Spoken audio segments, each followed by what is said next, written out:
Guys, Israel Adesanya gets his shot at redemption against Alex Pereira this Saturday at UFC 287. And our show sponsor, DraftKings Sportsbook, is offering all new customers $150 in bonus bets if their pre-fight moneyline wager of $5 cashes. If mobile sports betting is not yet available in your state, you can still get in on the fun with DraftKings Daily Fantasy, where they offer cash prize contests for nearly every sport. DraftKings is safe, secure, and reliable. Best of all, you can deposit and withdraw your cash whenever you want. New customers, just click on the link below to download the DraftKings Sportsbook app right now. Remember to use promo code Sonnen and bet $5 to get $150 in bonus bets if their pre-fight moneyline wager of $5 cashes. That's promo code Sonnen only at DraftKings Sportsbook.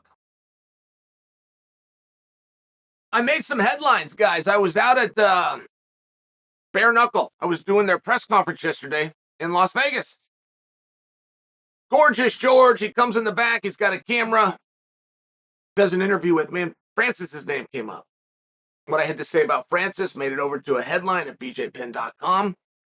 Saw the article today, and I only say that because you say a lot of things, you do, but somebody picked it up. Somebody thought it was interesting enough that not only did Gorgeous George go with it, but then bjpin.com linked to it and put it on their own site. And I didn't think what I was saying was all that compelling. I was just saying that I think that Francis,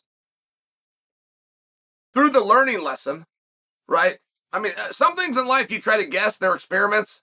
And you form what's called a hypothesis, which is an explanation based on evidence. It's not factual yet, but you do have some evidence that kind of steers you, right? We've all got this type of compass, but Francis, in all fairness to him, was in an extremely unique situation. It's not one that we've ever found ourselves in, have we, guys? It's not one that your buddy was in, or your friend did this, and it was 10 years ago, but here's how he handled it. No, none of us were the world champion, dealing with an injury at the time that you would talk and negotiate, right? Francis had 3 fights left. Never had that conversation. If he had 5 fights left, we never had that conversation. If he was getting ready to retire, we never had that conversation. Everything lined up to where this is the time that you're negotiating. Oh, and by the way, the single biggest fight that you, projection-wise, will ever have looks like it can be next. It looks like that's what we're really talking about. I'm talking about Francis versus Jones. Okay, Francis was in a very unique situation. We're going to give that to him, but hindsight being 2020, we all get through something we haven't experienced, and all of a sudden, oh my gosh, okay, yeah, here's the right answer. Can't believe I missed that. Here's the right answer, right? Enough something happens, enough experiments happens, enough time goes by. I was only suggesting for Gorgeous George, I was only suggesting for him that perhaps that's where Francis is now. And Francis went on a podcast day before. Did it with Patrick. And Patrick does such a great job and has such a soft place in his heart for MMA fighters. So he had Francis on. Patrick's a very smart guy, and he's a numbers guy on top of that.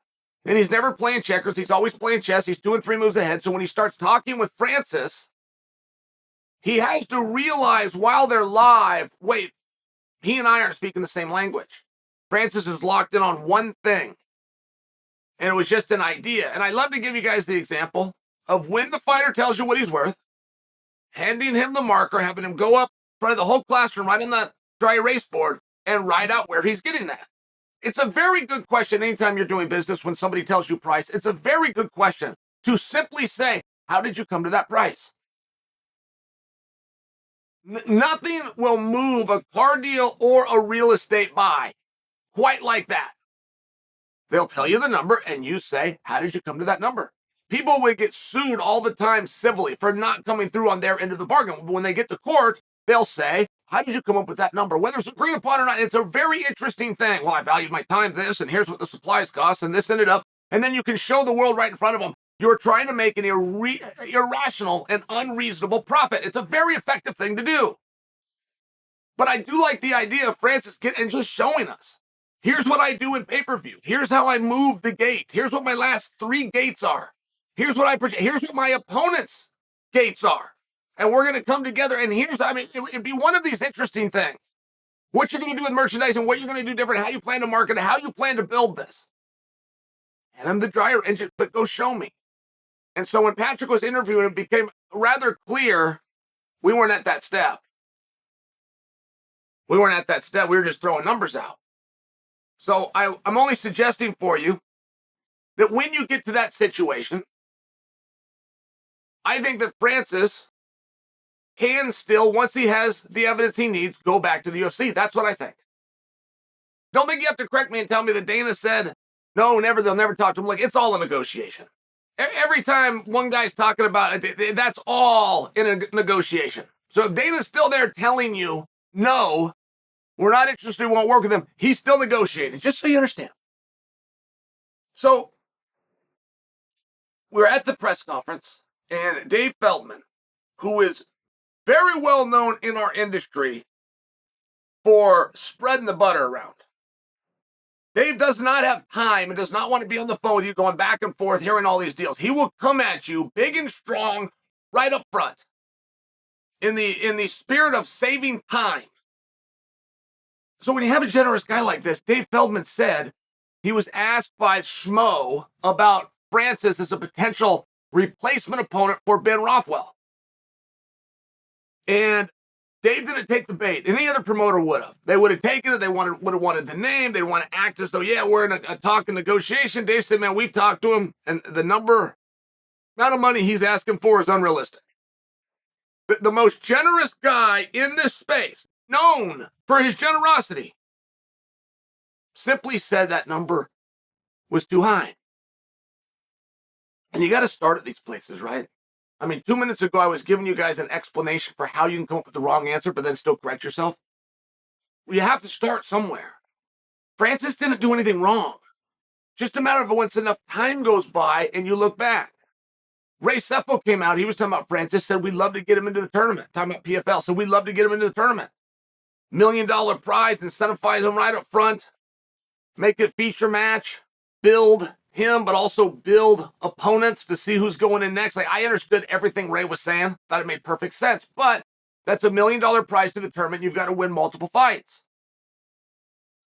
So the mere fact that the PFL revealed that they were in talks and they were close to getting Francis greatly devalued Francis, which was a situation that Dave also spoke about. Dave Feldman said, each day that goes by that Francis is out there, not the champion and not in the headlines and not associated with big name opponents, it's time that you lose, right?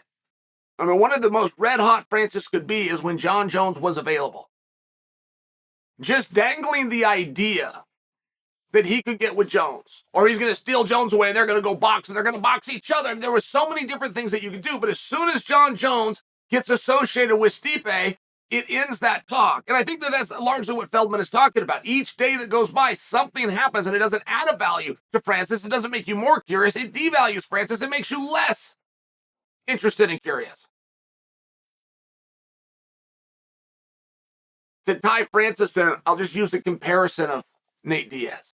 But Nate Diaz, the hottest and most sought-after free agent on the market. Are you aware of that? You might have thought it was Francis, but that's because you forgot Nate was there.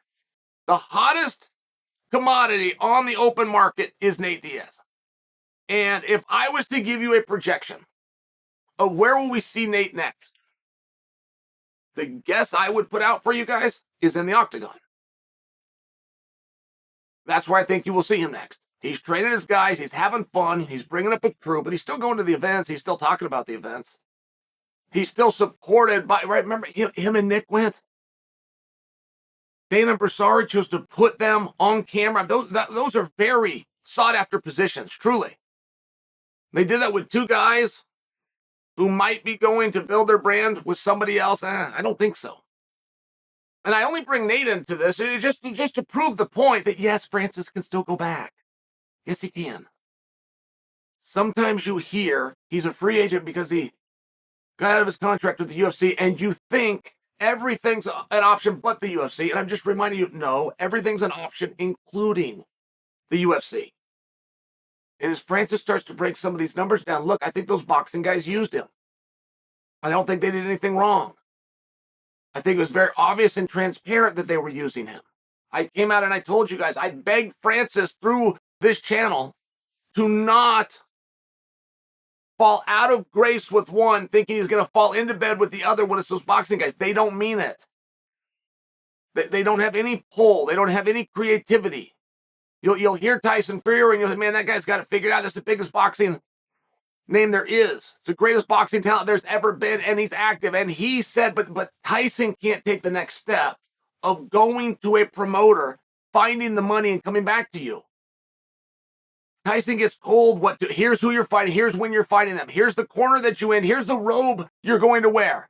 Now go over there and jump rope till somebody calls you over here to hit bag. Right? I mean, but that's really is the truth. And somehow I think that Francis got caught up in this allure, thinking because Tyson's such a big name that Tyson somehow had pull or he had stroke. He has neither, but now that you know, the time's not too late. Just like I told Gorgeous George, BJ Penn thought it was interesting enough, I'll come back and tell you guys as well. Francis, next fight, I predict for you will be in the UFC.